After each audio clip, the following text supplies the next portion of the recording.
Good evening and thanks for joining us tonight. I'm Sophie Erber. Republicans in Congress are turning now their attention to the reopening of schools. GOP lawmakers today continued pushing for students' safe return to the classroom with the money they approved last year. But as our Washington correspondent Jesse Chenur reports, Democrats want billions more to make that happen. And we have the details in our top story at 5. Parents can see that virtual learning simply isn't working. Arkansas Republican John Bozeman reports nearly 70% of his state's public school students returned to the classroom, despite different COVID-19 challenges in each district. They moved ahead with the same goal, finding the best and the safest way to get and keep children and teachers in the classroom. Louisiana Republican John Kennedy says his state also has the same percentage back in school, but he worries more than half the students nationwide are still at home. We are doing immeasurable damage. President Joe Biden wants to give K-12 schools an additional $130 billion to help them reopen. So it's not a matter of money. Republicans argue states have only spent about $5 billion of the $70 billion Congress approved in past COVID relief bills. This bill does not dedicate real money to reopen schools. Louisiana Republican Steve Scalise says the latest bill doesn't require schools to spend the money on reopening this year. But Democrats argue it will fund new ventilation systems, personal protective equipment, and widespread testing. It's our hope that some of my colleagues on the other side of the aisle will stop playing politics. New York Democrat Hakeem Jeffries will vote for the package later this week in the House. Then Senate Majority Leader Chuck Schumer is prepared to send it to the president's desk with or without the GOP. If congressional Republicans want to oppose all that, my response is good luck. In Washington, I'm Jesse Chenur. A new $6.2 million jail might be coming to Monona County. Since 2017, committee members have been pushing for a new jail or an addition to the existing facility. Next week, the community will be voting on it for a second time. This after it was struck down in a recent special election. Sheriff Jeff Pratt says the jail they have now is overcrowded, causing them to have to break protocol in many ways. You just don't want to put somebody in a cell and get them hurt, so that is the problem. The other thing is our jail is a linear style jail, meaning that we have a cell block and a hallway on the outside, so when my staff members go to move somebody, they physically have to go back and unlock the cell and move them. He says that becomes a safety issue, too, for both staff members and the inmates. A town hall meeting is taking place tonight in Mapleton. That meeting will be live streamed on Facebook starting at 7 p.m. right on the Monona County Safety Center's page. And coming up right here on your KCAU 9 News at 6, we'll hear from community members, plus also committee members, who are hoping this proposal finally passes. A 2-week window of available forgivable loans opens up today, specifically for nonprofits and small businesses. This 14-day exclusivity period starts today. The 2-week window targeting employers with 19 or less employees. It even eliminates some exclusions, which disqualified business owners in the past. Coming up tonight at 10, KCAU 9 News reporter Lydia Vasquez explains more about who qualifies for this round of the Paycheck Protection Program, but also why this round of loans is especially important for some Siouxlanders. And yet another vaccine clinic for Woodbury County residents held today in good fashion. Siouxland District Health once again setting up inside the Tyson Event Center. Appointments for this clinic also filled up quickly. It was open to those still in Phase 1B Tier 1, so that's people over the age of 65 as well as first responders. Some teachers and childcare workers were included as well. Healthcare workers were all from Phase 1A, and they continue to be vaccinated this afternoon as well. If you were unable to book an appointment for today's clinic, there is registration for the county's next clinic opening up tomorrow. It'll be held for March 2nd. Now, appointments are for Woodbury County residents 65 older only. Registration, again, begins tomorrow. That is February 25th, and it starts at 3 p.m. So you can reserve your spot on the health department's website, or you can call the number there on your screen over the phone. That number, 712-234-3922. And if you missed any of this information, go to our website right now.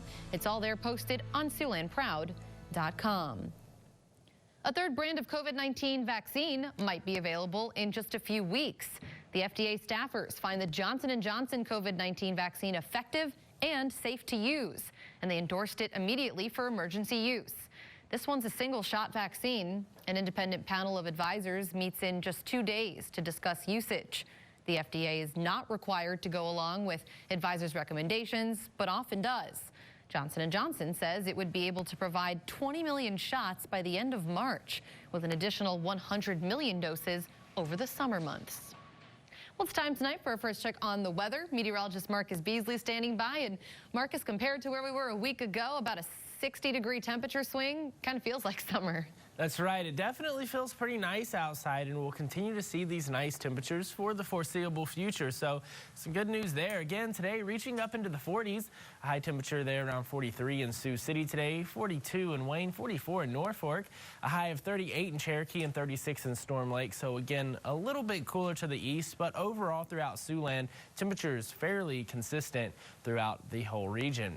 Overnight tonight, expect lows to drop down into the lower 20s, so it is going to be a little bit colder tonight. We might even see a few snowflakes flying tonight. Nothing to worry too much about, but we could see a little bit of snow. I'll have more details on that and what the rest of the week and what the weekend is looking like as well coming up in the 9 on 9 forecast. Sophie? All right, thanks, Marcus. Researchers at Iowa State University are working to prevent the spread of swine flu. They say ultraviolet light is showing some promise in doing just that. This disease can be spread through the air, but lab experiments are showing that radiation in some kinds of UV light actually kills those viral particles. Researchers hope to take their tests out of the lab and onto the farm. By placing UV lamps near ventilation intake in swine barns, currently pork producers are investing in costly air filter systems to help mitigate the disease spread. But if this new method is effective, it could mean major savings. In 2016, swine flu cost the industry more than $580 million. It might feel like gas prices are a bit high right now, but come summer, you might be wishing these winter fuel prices would return. On average, gas prices jumped 14 cents a gallon over the past 2 weeks. Now, some attribute that to winter storms that shut down refineries in Texas. But even as production resumes and temperatures rise, gas prices will likely continue rising as well, as crude oil costs remain high. Analysts predict that even if the $3 a gallon barrel is not broken, several factors will keep the prices higher than $2. That includes pricier summer blends, as well as stimulus spending and the likelihood of travel seeing a post-vaccine boost. Food insecurity has been a growing problem across the pandemic and across the country. One local college aims to curb the issue with its own students. St. Luke's College, right here in Sioux City, opened up a college cupboard for its students. This cupboard consists of dried good and canned goods along with toiletries. Staff at the school had stocked up that cupboard after some of the students brought it to their attention that it became difficult to go to school but also support their families. And students now be able to get the resources they need without having to worry about having a second job while they're going through school. Hopefully it'll help them be able to get groceries and not worry too much about having to work so much and be able to focus on their education. Now, if you'd like to support this cupboard, the college is accepting stable dry goods and donations towards a refrigerator to purchase fresh goods. What began as a small community project in Dakota Dunes last year is gaining some major momentum tonight. This thanks to the efforts from members of the Knights of Columbus. With an eye on the environment, the Knights organized a drive where they collect uncrushed cans and bottles to be recycled. The money goes to the Siouxland Food Bank and Camp High Hopes. Currently, the Knights are in talks with the city for plans to make their cause more accessible. You can find out how they're doing so in our digital exclusive story. It's posted on our website at the address there on your screen, SiouxlandProud.com, or the free KCAU 9 News app. New installments of Siouxland Stories are coming your way soon. They air every Thursday here on your KCAU 9 News at 5 and 10. Also, Fridays at midday. So if you know anyone with a unique story to tell, we'd like for you to share it with us. Email us. The address again on your screen, news@kcautv.com, so the rest of Siouxland can hear about them too. A ballet dancer is going viral on social media tonight, and it's for her reaction to unboxing some special point shoes. What makes them so unique? Coming up. And the nice weather today's helped melt a lot more of that snow. We'll continue to see 40s with sunshine this week and 50-degree temperatures possible next week. I'll have those details after the break. You're watching KCAU 9 News with Sophie Erber and meteorologist Marcus Beasley. This is KCAU 9 News at 5. For the middle part of next week. So that snow that we have outside, I don't think it's going to stick around too much longer with these days ahead. And if you have any pictures to send our way, go to SiouxlandProud.com, click on the weather tab, and drop down to send us your photos to send some pictures to our website that we will show here during our forecast. Yeah, get in your last winter weather photos because I have a feeling, like you said, we'll be moving into spring before we know it. Although now that I'm saying that, I'm probably jinxing it. That's right. It is going to be warming up here pretty soon.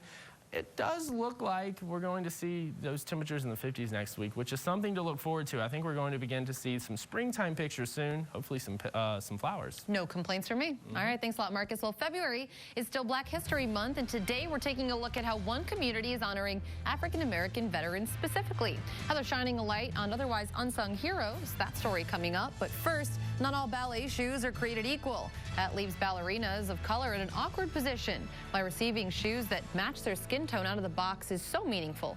Next. Welcome back. A ballet student has gone viral on TikTok tonight. Her video garnering more than 1 million views, capturing a special moment, unboxing a new pair of pointe shoes made just for her. Hunter McKirchen shares the story. I mean, look at this. Look at this. It's like my skin tone. It's brown. I can't wait to wear these. A milestone in the ballet world, going viral on TikTok. Ballerina Kyra Robinson taken to the app to show off her very first pair of pointe shoes that match her skin tone. This is so exciting because this means that I don't have to pancake my shoes anymore.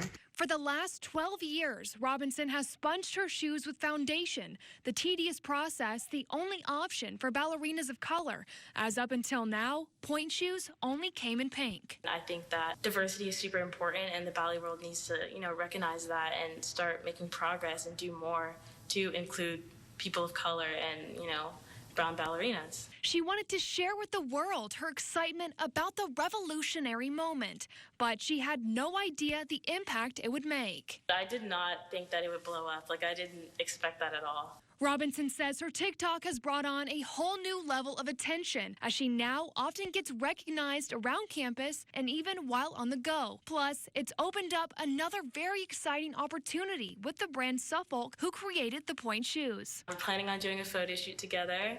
Yeah, I'm really excited about that because I love Suffolk. I love the company. They're really great, and they're really great people as well. One community felt the sacrifice of their African-American veterans being overlooked, so they've created a living history project to share their stories. How it's making an impact next.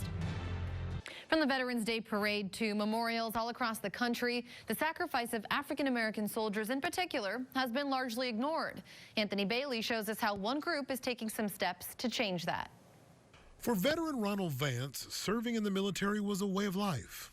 Right after the morning prayer from the people in the country over there would be incoming mortars. During a recent talk, Vance recalled what it was like waking up in Iraq during his second stretch in the military at the age of 50. Vance originally served in the Navy in 1971. His 16-year stretch in the Navy was a stretch that he says had its difficulties. The black sailors and the white sailors, they would work good during the daytime, but at nighttime, black sailors went over here, white sailors went over there.